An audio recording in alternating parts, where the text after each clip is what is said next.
Любой музей создается и существует на базе определенного историко-культурного наследия и представляет ценности, утрачиваемые обществом, способствуя непрерывности и преемственности поколений и культур. Государственный музей изобразительных искусств Ингушетии – один из крупнейших культурных центров нашей республики. В этом году отмечает свое 25-летие. Он был открыт 27 мая 1993 году. Было отведено здание 40 лет ВЛКСМ по адресу город Карабулак, улица Жабагиева, 139.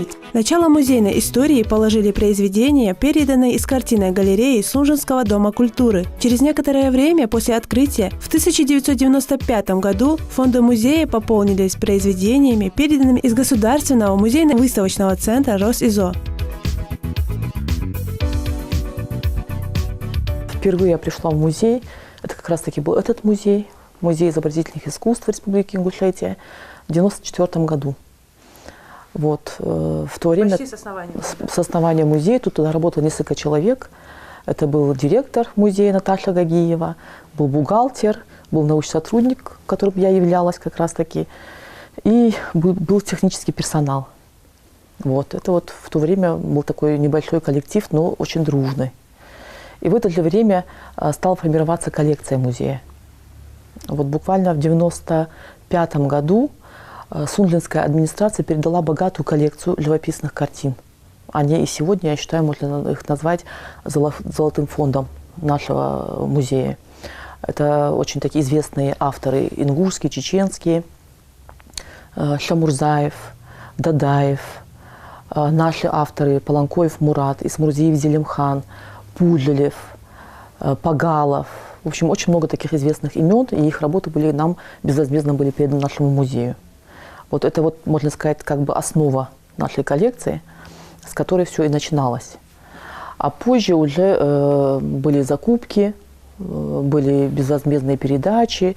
Например, в 1996 году музей провел выставку известного автора Аздоева Дауда Османовича, и после этого была закуплена большая коллекция его работ, которая по сегодняшний день радует зрителей нашего музея. Музей состоит из двух залов. Это выставочный и зал декоративно-прикладного искусства, где ежегодно открываются персональные художественные выставки, а также выставки художников и мастеров декоративно-прикладного искусства. Ежемесячно проводятся и передвижные выставки.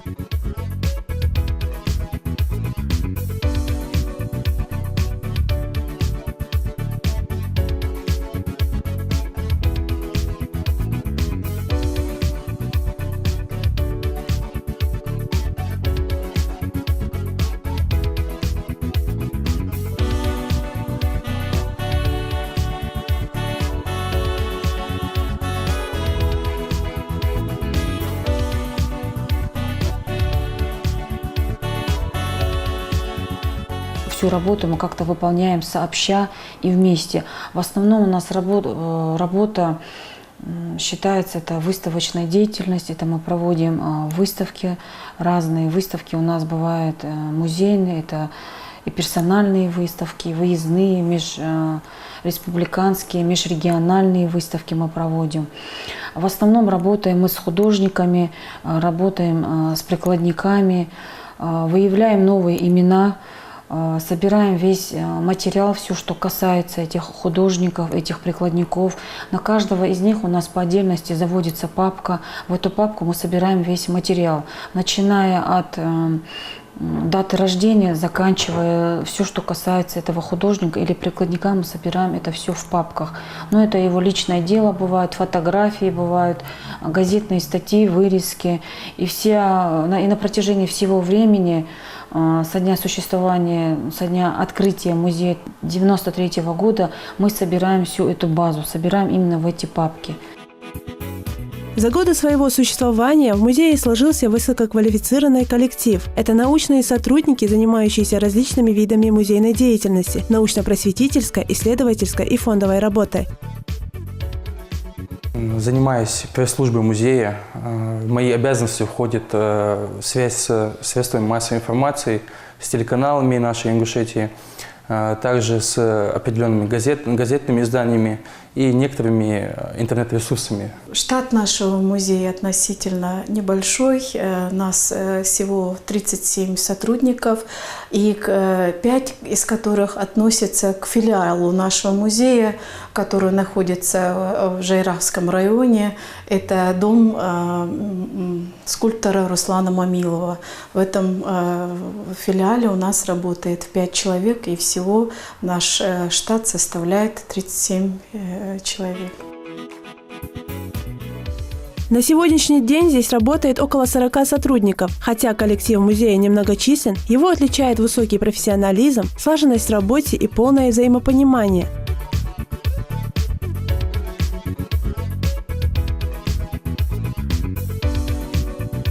Мой трудовой стаж в этом Государственном музее изобразительных искусств начался в 2002 году. Я пришла сюда работать в должности научного сотрудника. И в течение вот этих 15 лет моего трудового стажа здесь именно работаю в коллективе Государственного музея изобразительных искусств. И по настоящее время я являюсь заместителем директора по научной работе. Сотрудниками музея выпущено многочисленное число каталогов, буклетов, над которыми они трудятся перед каждой персональной выставкой, пишут статьи о творчестве художников и наиболее значительных событиях в области развития изобразительного искусства нашей республики. Занимаюсь выставочной работой, также научно-исследовательской работой. Выставочная работа мы организовываем выставки, это персональные выставки наших художников и мастеров прикладного искусства.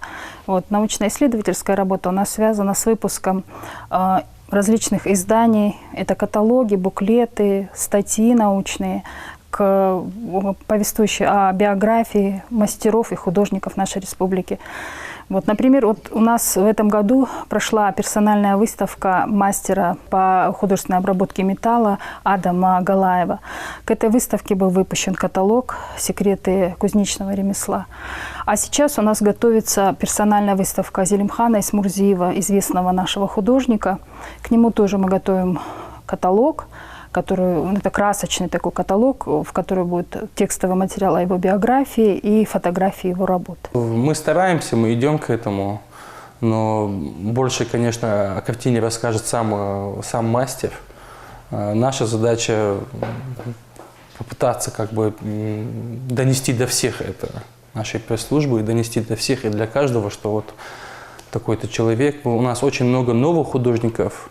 У нас в Ингушетии имеется в виду, то есть это молодые люди, которые к нам приходят там, с наших художественных школ.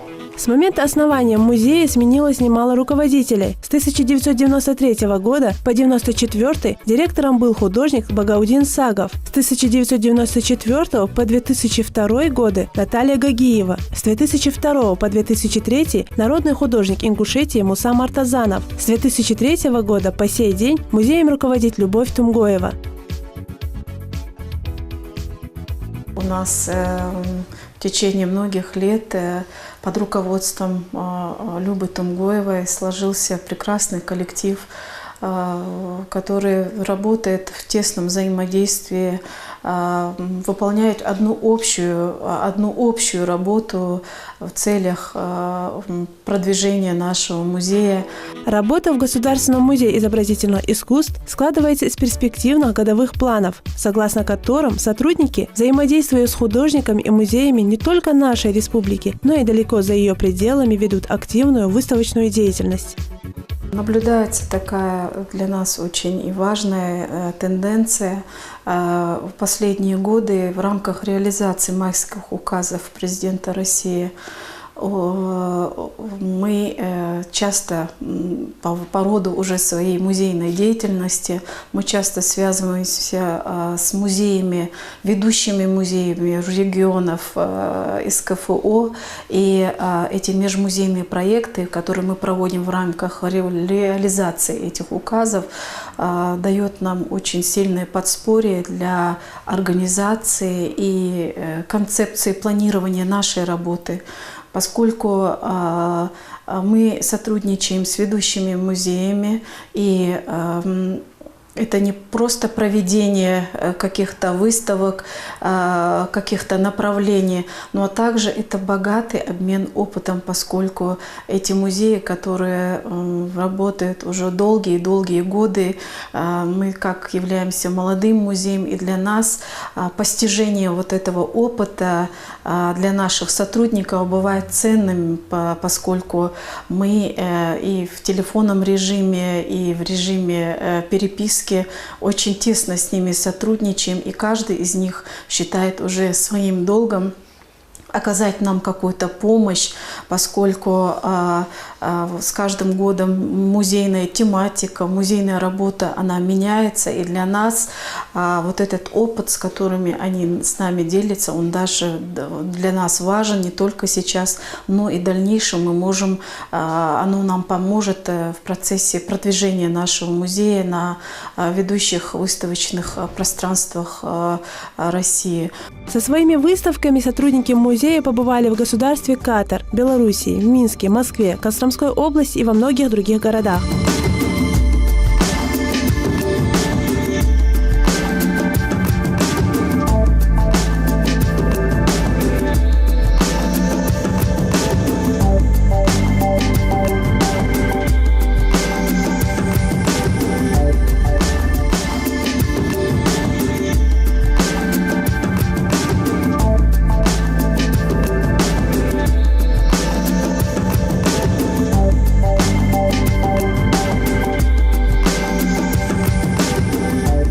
Очень часто проводит выездные передвижные выставки. Я лично был на Днях культуры в городе Костроме, также был в Белоруссии, в Минске и в городе-герое Бресте, и в некоторых городах по всей России. Недавно у нас было, это в прошлом году было, я участвовала в выставке, это было в Осетии была выставка, это были Кавказские игры, мы принимали участие. Выставка наша пользовалась очень интересом у всех наших гостей. Особенно наши прикладники там пользуются огромным успехом. Особенно Адам Галаева, там было интересно посмотреть, как он показывает мастер-класс. Последняя наша тоже выездная выставка, это у нас была, я участвовала, принимала участие в выездной выставке, мы ездили в Катар. Это в городе Доха. Мы представляли Дни Республики Ингушетия в Катаре. Выставка, конечно, вызвала огромный интерес у всех гостей. Им были очень интересные костюмы Иныркиевой Зейнаб, наши национальные средневековые костюмы. Наши картины тоже им интересные показались. Как мы уже отметили, что наши выставки, которые мы проводим, передвижные выставочные проекты, которые мы проводим в рамках мероприятия Министерства культуры и архивного отдела, у нас появились прекрасные возможности экспонировать нашу материальную культуру на ведущих площадках выставочных за рубежом. Поэтому мы свою основную задачу популяризацию изобразительного искусства Республики Ингушетия и ингушского художника в целом, я считаю, мы выполняем с достоинством, и о наших художниках узнали очень многие люди за рубежом. За годы своего существования фонды музея пополняются произведениями различных видов изобразительного искусства, живописными картинами, скульптурами, предметами декоративно-прикладного искусства, графическими работами. Коллекция музея, она состоит из нескольких фондов. Это фонд живописи, графики, декоративно-прикладного искусства, скульптуры. И отдельно, он как прикладное искусство идет, фонд драгоценного металла. Есть основной фонд, это, можно сказать, костяк, главный фонд нашего музея, грубо говоря. А есть научно-вспомогательный фонд.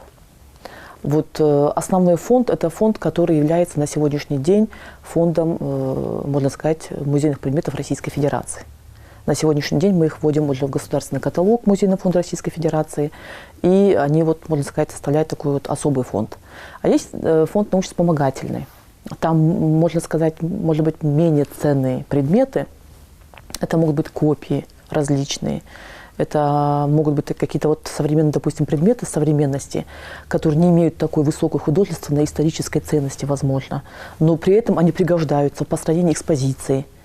Особенно в плане того, когда мы, допустим, представляем экспозицию нашим младшим зрителям. Это школьники, студенты. Вот такие предметы, которые просто как бы о чем-то рассказывают, возможно, о каких-то моментах исторических. Вот такой фонд еще существует. Но ценные предметы это те, которые входят в основной фонд. В числе ценных работ, по словам главного хранителя Мадины Хамхоевой, значатся картины художников Мурада Паланкоева, Дауда Аздоева, Ашат и Башира Даурбекова, а также скульптуры и предметы, переданные Росизо. В каждом фонде, а их несколько фондов, есть свои ценные экспонаты, которые, допустим, у которых к нам особое отношение, и которые мы выставляем, как сказать вам, с гордостью. Когда нужно какой-то уровень представить, или здесь у нас внутри музея, или за пределами республики, вот мы иногда как бы вывозим эти предметы за пределы. Коллекция музея постоянно пополняется, поэтому пришлось расширить территории фондохранилищ для размещения предметов декоративно-прикладного искусства. И специально для этого было отведено помещение, что позволило значительно улучшить условия хранения экспонатов. Во многих музеях как раз-таки проблема с фондохранилищами.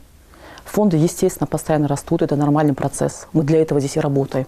Самая главная обязанность музея – это сбор культурных ценностей в музее. Но руководство нашего музея, например, когда я сюда пришла на работу, было одно фондохранилище небольшое. И затем вот Люба Тумгоева организовала в этом большом зале еще определенное количество пространства и сделала еще одно фондохранилище. Это, кстати говоря, очень замечательно, потому что сохранность предметов непосредственно от этого и зависит. Вот. А во многих музеях я знаю, что это очень большая проблема. У нас обязательно есть в залах смотрители экспозиции. Вот в 2 залах 2 смотрителя у нас. Они отвечают в дневное время, а в ночное время сторожа отвечают за сохранность экспозиции.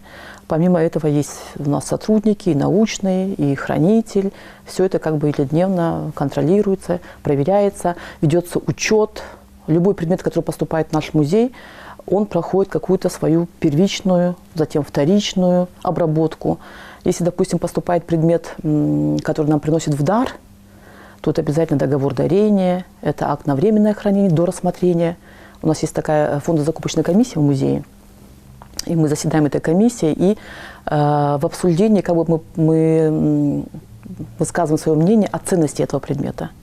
Есть ли у него художественная ценность, есть ли у него историческая ценность. Если такая ценность есть, и все члены комиссии с этим согласны, то этот предмет мы с удовольствием принимаем в фонды нашего музея. В 2010 году при поддержке Министерства культуры России и Ингушетии музеем были приобретены коллекции оружия, национальные украшения и предметы быта конца 19-го, начала 20-х веков. Коллекция музея у нас в последнее время она очень сильно обогатилась. Это прежде всего археологическая коллекция, в которую входят предметы быта и женские украшения аланской культуры.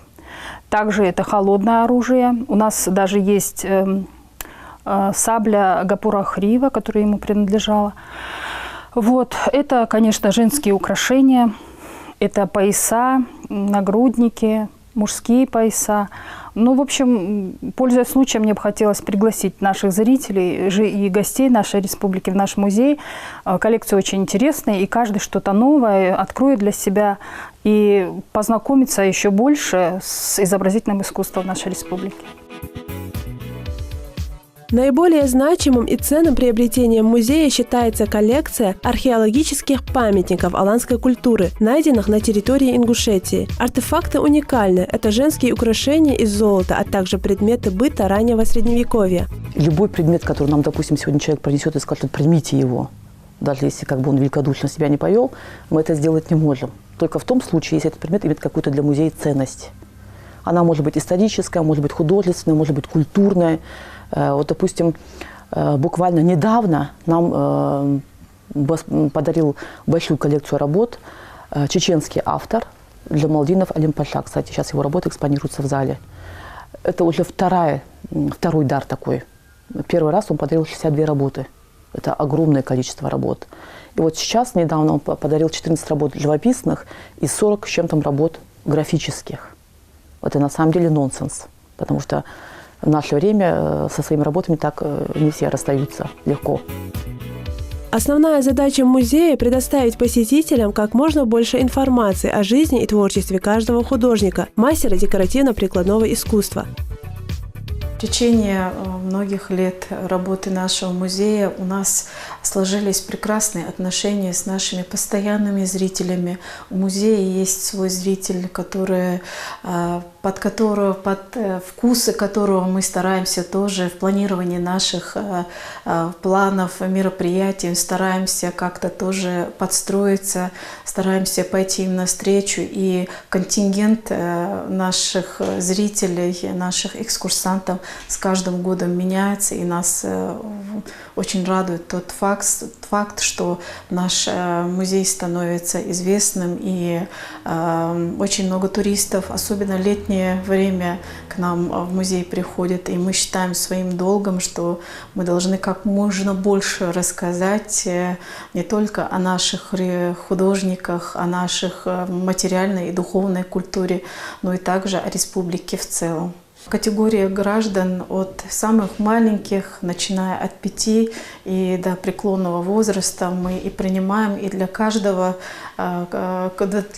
категории зрителя у нас разработаны экскурсии, как обзорные, так и лекционные материалы для их нужного и правильного освоения, и поэтому наши сотрудники стараются подстроиться под каждого зрителя, и чтобы массу ценного от визита и похода в наш музей они отсюда вынесли. Также Карбулакский музей ведет культурно-образовательную работу среди учащихся школ, студентов. Для них проводятся тематические экскурсии, музейные уроки, мастер-классы, организуются встречи с художниками. Активную работу мы ведем и с детьми. Это наша тоже главная задача нашего музея. Мы работаем с детскими художественными школами, постоянно детей приглашаем на разные выставки, на разные акции. Работаем с общеобразовательными учреждениями. Мы очень часто выезжаем в близлежащие населенные пункты, проводим выставки. По этим выставкам читаем им лекции, чтобы дети хотя бы имели представление о наших художниках, о нашей работе. Вы знаете, работать очень интересно, потому что с каждым разом для тебя ты что-то узнаешь новое и стараешься узнать. Это главное, это работа с людьми, для людей что-то преподнести новое, что-то интересное, как-то заинтересовать их. Особенно это интересно бывает даже работать, опять-таки я плавно перехожу на детей. С ними бывает очень работать интересно. Потому что, когда работаешь с детьми, ты понимаешь, насколько их фантазии нету границ. Каждый раз ты удивляешься с детей, их талантом, их старанием. И очень приятно бывает работать с детьми. Конечно, хотелось бы поздравить весь наш коллектив на 25-летию директора нашего музея. Она тоже для нас очень много и труда вкладывает, и в музей, создает все нам условия для работы. И хотелось бы, конечно, поздравить всех с этим праздником, 25-летия, пожелать им всем творческих успехов и для дальнейшего, чтобы вот как бы у нас все лучше налаживалась работа в нашем музее. Двери Государственного музея изобразительных искусств открыты ежедневно, кроме воскресенья. Ценителям искусства однозначно стоит посетить этот музей.